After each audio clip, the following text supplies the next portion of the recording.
Welcome back, Mr. Goodberry. The First Star Logistics studio is fully equipped and ready to record.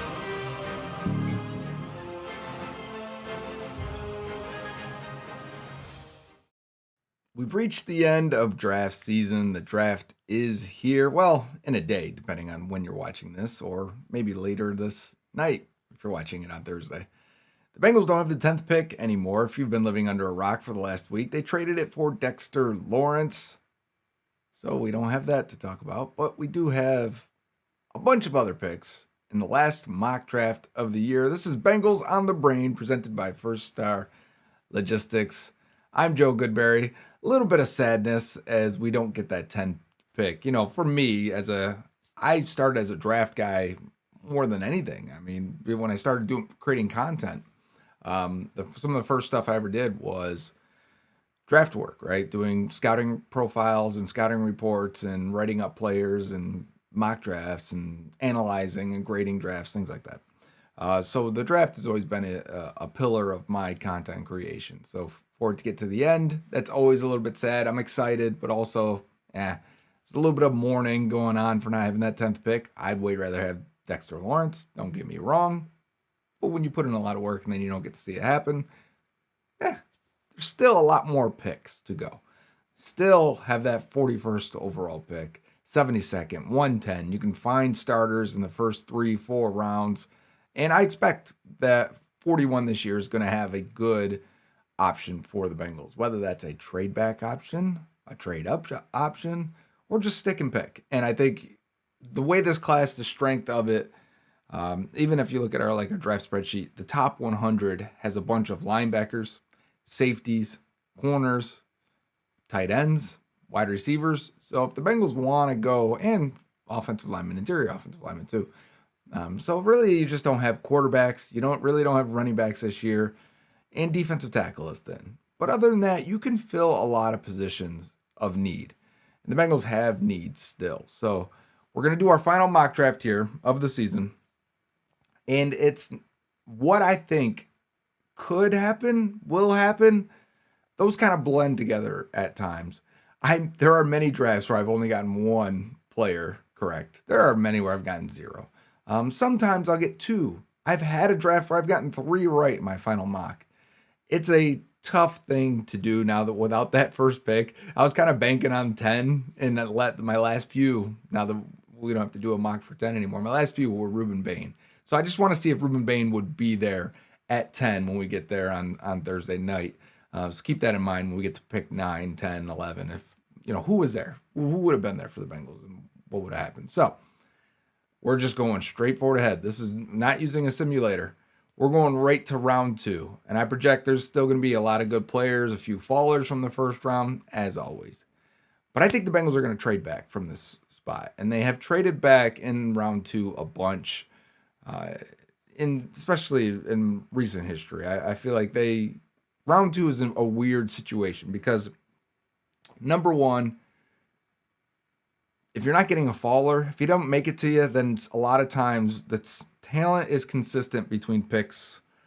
Could be picks 25 probably in this class to 50, maybe even to 55. And if you can pick up an extra selection in the 4th round, in the 5th where they don't have a pick, then that can be worth it. You can still get a quality player or a similarly graded player.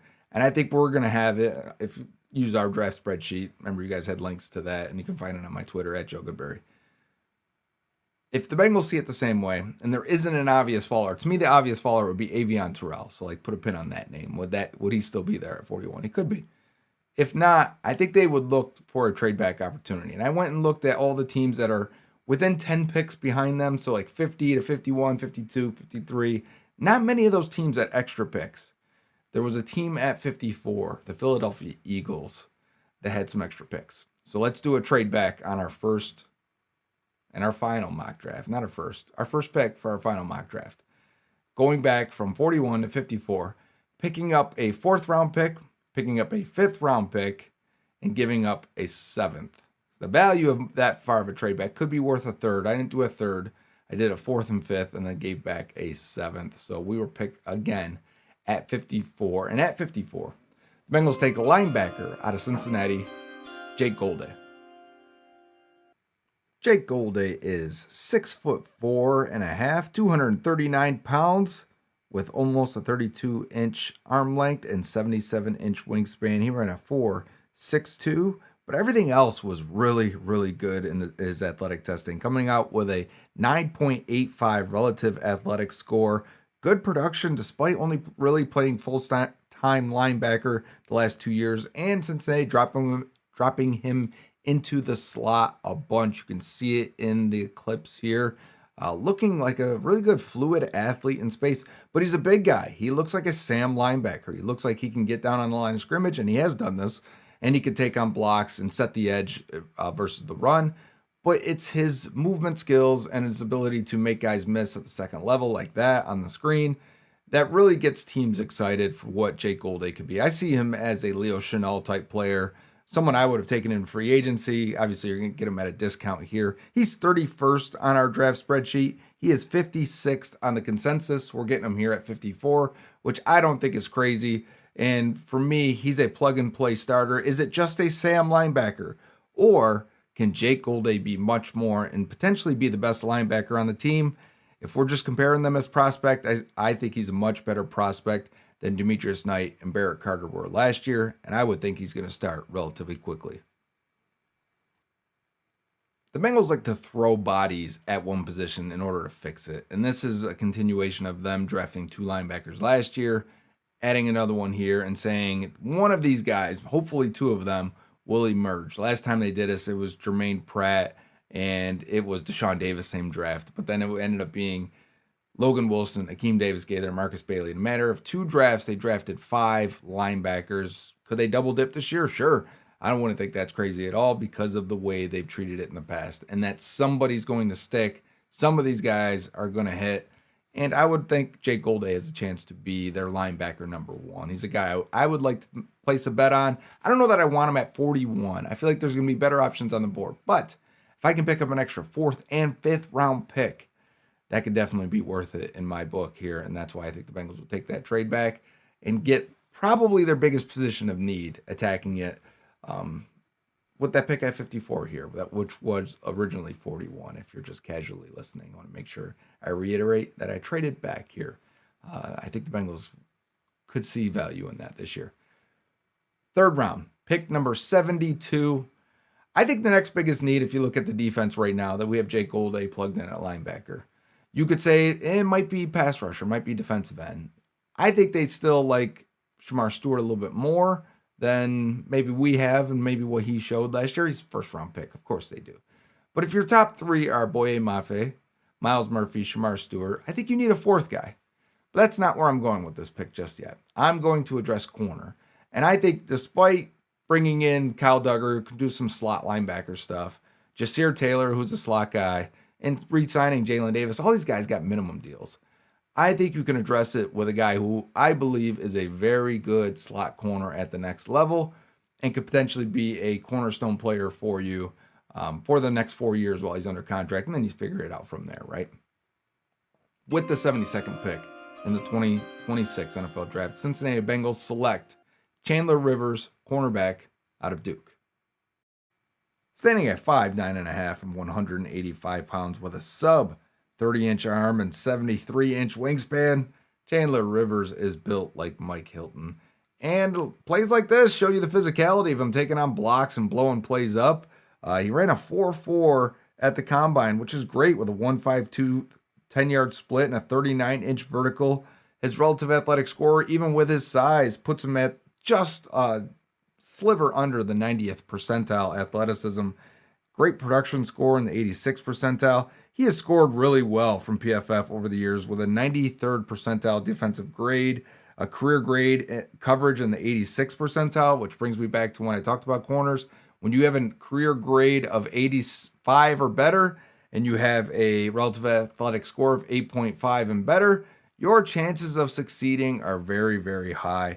And when you look at Chandler Rivers and his zone coverage, his man coverage, his tackle for a loss, they'll send him on blitzes. Overall good tackler. And when you watch him, he just continues to make plays. And he's a guy who really understands how he's being attacked, how he can make a play on in zone, where he can bait quarterbacks. And to me, he's a plug and play slot corner that gives you 3 quality starting corners for the Bengals. Second down and long, little pump fake. Now the throw is going to be intercepted. He did not see Chandler Rivers, who was just waiting for that one. Watch him here at the Senior Bowl covering the best receivers in college football. Well, the ones that were at the Senior Bowl. And just his ball skills, his movement skills, quickly he flips his hips, can find it, and make a play like that. That's high-level stuff. Back-to-back defensive picks on day 2. A concerted effort to fix this defense if you're doing that. Spending number 10 on Dexter Lawrence, getting a linebacker and a corner, you're knocking off needs right away. And I always say don't just straight up go for needs. But if you're saying, Joe, look at your draft spreadsheet. Yeah, Golday's 31 on our spreadsheet. And Chandler Rivers is 30th on ours. So I'm big on both those guys. So maybe a little hope, maybe my own evaluation's falling in here. But I look at them and they look like Bengals players and guys I can see that they've had recently on their roster. So I don't think it's far-fetched to say that. Now I'm going to go with some guys that they've had more contact with. Goldberry, there is a local pro day visit. They had coaches at the pro day and as well in Cincinnati, but nothing really for Chandler Rivers. It's only about a 6.5% hit rate that they bring guys in for 30 visits and they end up drafting them over the years since 2015. The next guy, we're going to go offense now, and we're going to start to address some of the offensive needs that this team has. One of them being at swing tackle, and this is a guy they had a 30 visit with, fits the profile of the big, kind of not as athletic, but strong, can hold up for 2.5 seconds for you while Joe Burrow runs the quick game. And we're going to take with pick 110 in round 4, because we got another pick that we picked up from the Eagles. So this is pick 110 in round 4. The Bengals select Austin Barber, tackle out of Florida. Number 58 at left tackle, there's Austin Barber. 6'6" and 7/8, so just about 6'7", 318, 33 and an 1/8 inch arms with an over 80-inch wingspan. So he's got the size and tested really, really well. 98th percentile relative athletic score, which says, hey, his upside, because sometimes he's a little clunky on tape. You can see here he's a fighter, he's physical, heavy-handed. But when you see that athleticism, you go, okay, this guy's going to go a lot higher, and some of his upside is a lot better than you would think. And I wouldn't be shocked if he goes a little bit earlier than this. If he went the back half of round 3, I don't think that'd be absolutely crazy. But for us, he comes in at 74th on our board. He's 108th on the consensus, so picking him at 110, not crazy to get a guy that can be your swing tackle left, right side. And, maybe he's got some upside as a starter in the future. The Bengals continue to spend resources on the offensive line. And I think Barber could be a guard for you. He's maybe a little bit tall, but we've seen tall guards go in there. Dalton Reisner is not a small guy. He was a tackle in college as well. A lot of teams draft tackles to play guard. Bengals used to do this a lot too. Andrew Whitworth was 6'7", playing left guard. So you could do that. If you said, all right, he's our future tackle, but maybe we develop him into a guard as well. It's kind of what they did with Jalen Rivers last year. So maybe they should have taken more time with Rivers, and maybe we shouldn't pull the trigger on him so quickly, if you will. But having Rivers, Ford, and Barber gives you options at guard and tackle. Not great options. Again, I understand that. You're typically not going to find a starting tackle in round 4. Not even in round 3. They're few and far between. They are pretty rare. You're looking for a high upside swing guy, and I think that's what Austin Barber is. This next pick is probably going to be our shocking one, where you could go a lot of different directions. This is the bonus pick from trading back with the Eagles. I don't think the Bengals are going to go as heavy defense as some believe. I do believe they have issues on the offensive line that they're going to continue to address and solidify for the future.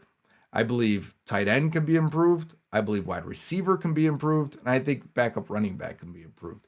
And they may even spend a pick on a backup quarterback as well. I think they could take a bunch of depth options on the offensive side. And why?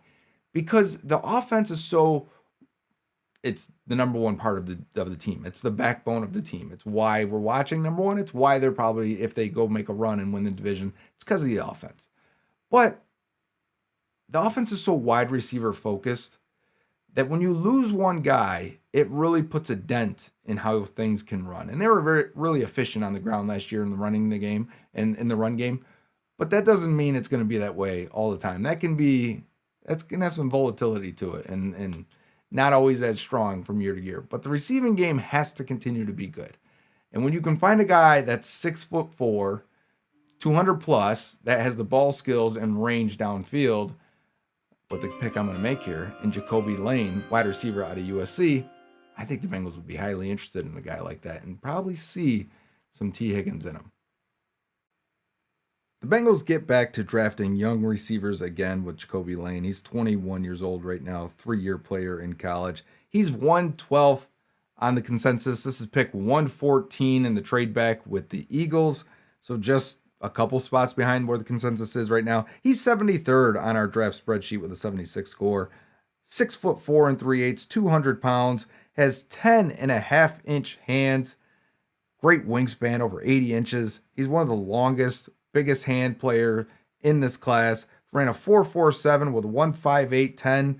He had a 40-inch vertical that shows up on tape, but it's the hands and the length that really show when he makes these crazy catches. And not only does he have great ball tracking, great ball skills, but you can see how he's boxing these guys out. Good late hands, some crazy one-handed grabs. You'll see the highlights for him. Breakout age is one thing that the Bengals have kind of looked past the last few receiver picks with Charlie Jones, Andre Yosivach, and Jermaine Burton. They get back on the right side of things with a 61st percentile breakout age for Jacoby Lane. He's also, his testing comes out as a 94th percentile athlete. His production puts him in the 80th percentile. This guy was really good for USC and playing second fiddle to Mekhi Lemon, who at times was the clear best receiver. But for what the Bengals want to do and putting Jamar Chase in the slot and letting the outside guys just win and run vertical down the field and can beat you one-on-one if you're going to give them that opportunity. If you want to double Jamar and double T and you want to leave Jacoby Lane wide open like this, go ahead. He's going to beat you. His ball skills are enough to make it really scary. We line him one-on-one in the red zone like this, like nice creative route there. You didn't run that slant like you ever really see it, but that little spin move got that corner to bail on it. Look at these catches away from his body in contested situation. A little bit, probably too many contested grabs, which means he's probably still got some route running to go because I don't think he lacks it athletic-wise. I think he lacks a little bit of refinement in his routes, and that's something you can develop when you got a good receiver coach in Troy Walters with good receivers around him to really show him what he's doing wrong, what he could do better. But all the other data looks really good for him in terms of man coverage grading. I think he is a guy that not a lot of slot experience and could be a better run blocker. There's some questions about him and his effort at times. And I know we're coming off the Jermaine Burton pick, but I don't see the same skill set here. I think Jacoby Lane looks like a really good player. He could be a Pickens and Higgins type of number 2. Wide receiver focused offense needs to keep replenishing receiver, even when you have 2 really good ones. And we're going into the final year of Andre Yosivach's contract.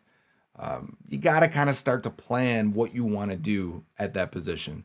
And I think when you get an opportunity like Jacoby Lane, who would typically probably be like a 2nd or 3rd round pick, he's getting lost in the shuffle here. Like I said, consensus 112. We're getting him at 114.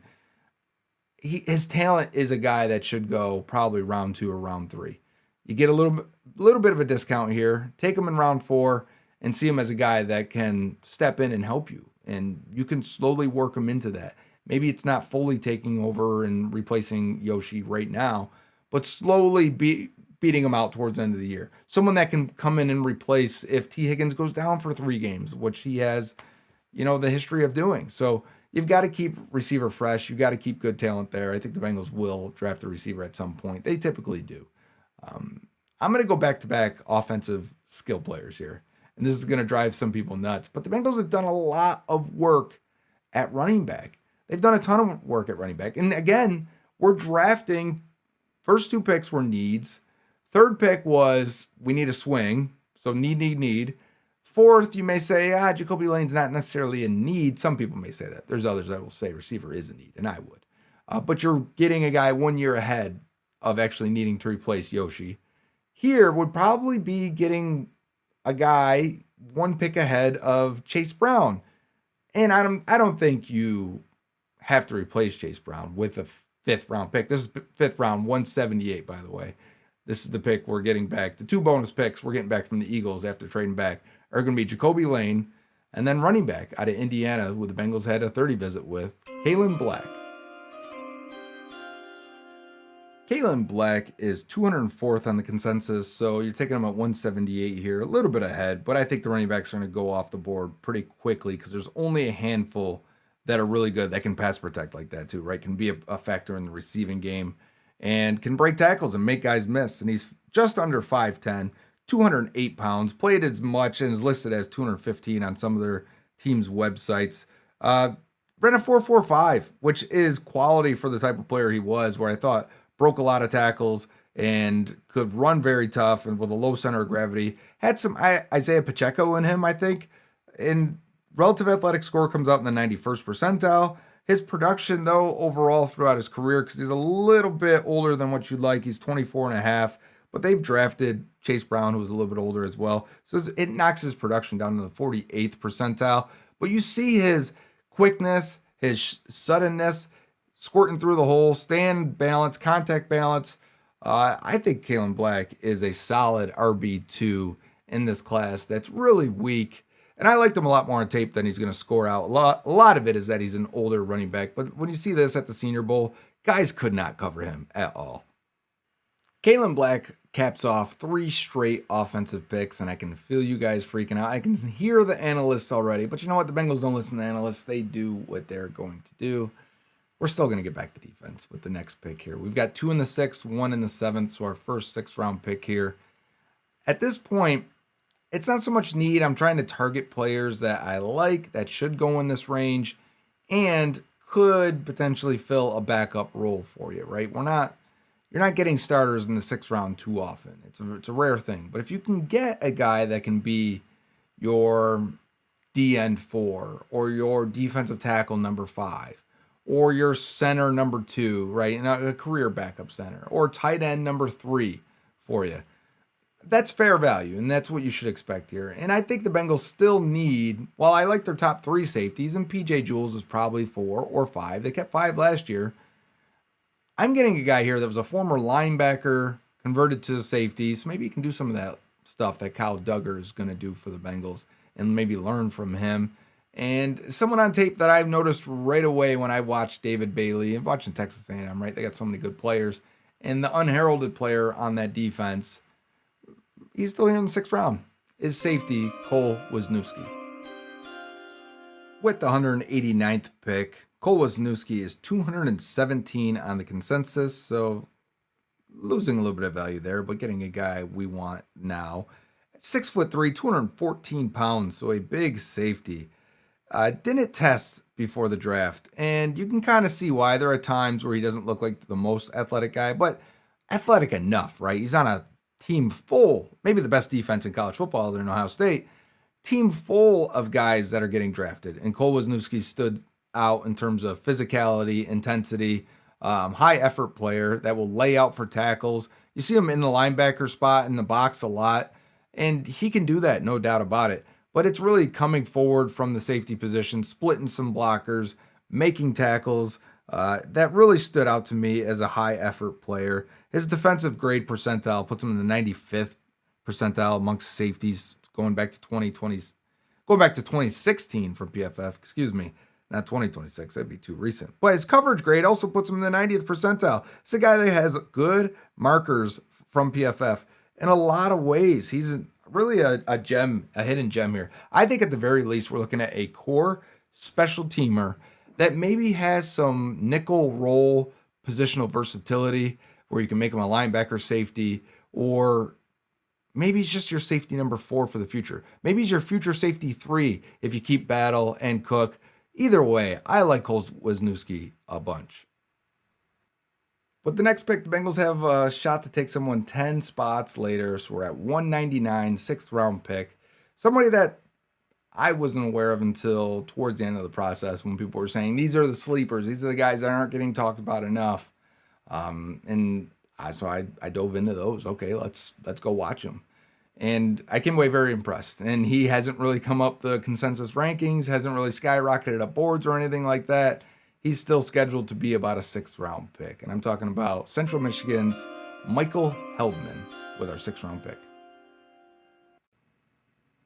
Michael Heldman there on the left side, number 97. We can't give him 97 anymore, but yeah, that's against Michigan, beating their right tackle. He's 6'4", 268 pounds. Nothing really wrong with his length at 32.5 inches.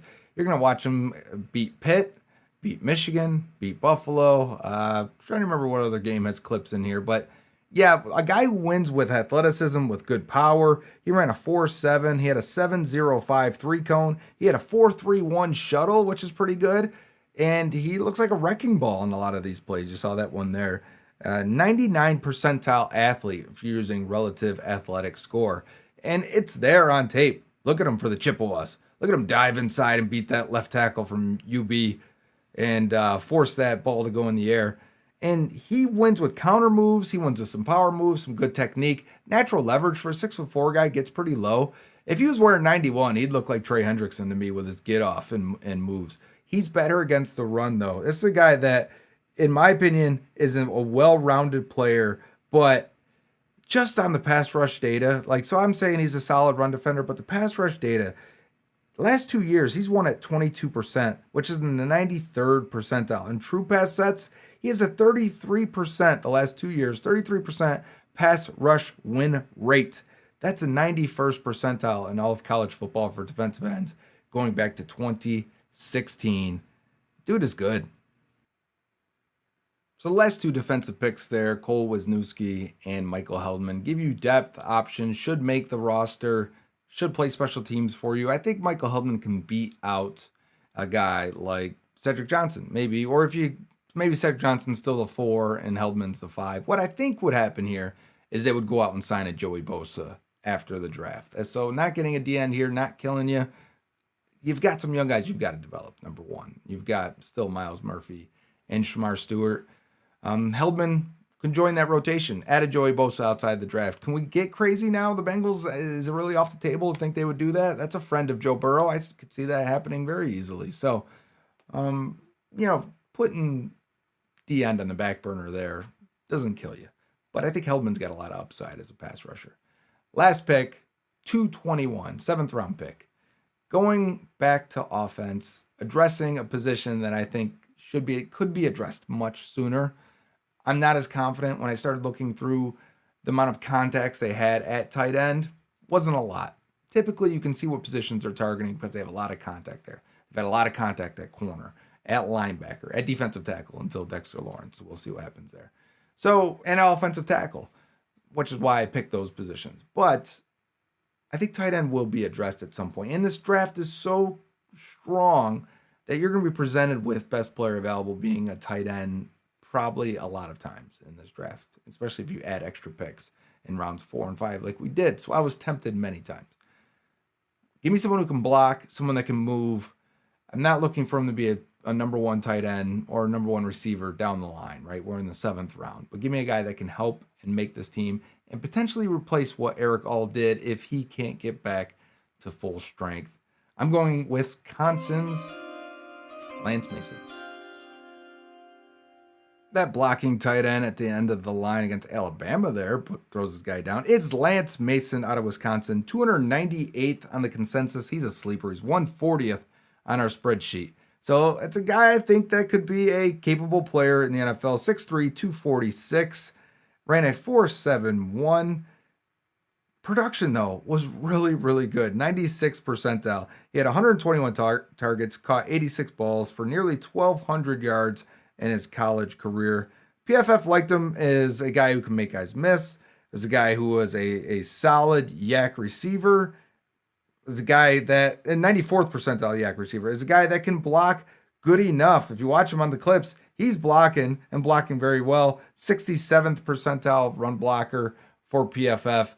I think he's an all-around guy that if you can give him in the 7th round, Lance Mason is typically a guy that goes much earlier in drafts, but this class is just so strong at tight end. Draft some of the value, and that's what you're getting here. So let me know where I went wrong. grade my final mock draft. I mean, I'll know where I went wrong when the final thing comes out here. But, if you're like, no, they need to go defensive end earlier or whatever it may be. We don't need another running back. I'm sure you guys have your criticism. I can't wait to look at all the comments as we enjoy draft weekend and draft night and keep pumping out that content for you guys. And hopefully it's as exciting as the last week has been for the Bengals. They got to do it without their best asset, pick 10. It's a new challenge. Let's see how they handle it. Let's see. Zach Taylor made this comment the other day. They don't have to focus on all the numerous scenarios that could play out before them in the first 9 picks anymore. They can start to focus on pick 41 right now and run those scenarios so that they're not shocked when that pick comes up. Let's hope they don't look shocked when they make that selection. I've got them trading back, taking Jake Golday. Let me know. Give me a grade on this final mock here before the real thing hits. And before we get to the other side, and we can evaluate and grade the actual draft that the Bengals have. That'll be next time on Bengals on the Brain, presented by First Star Logistics. Until next time, who dat?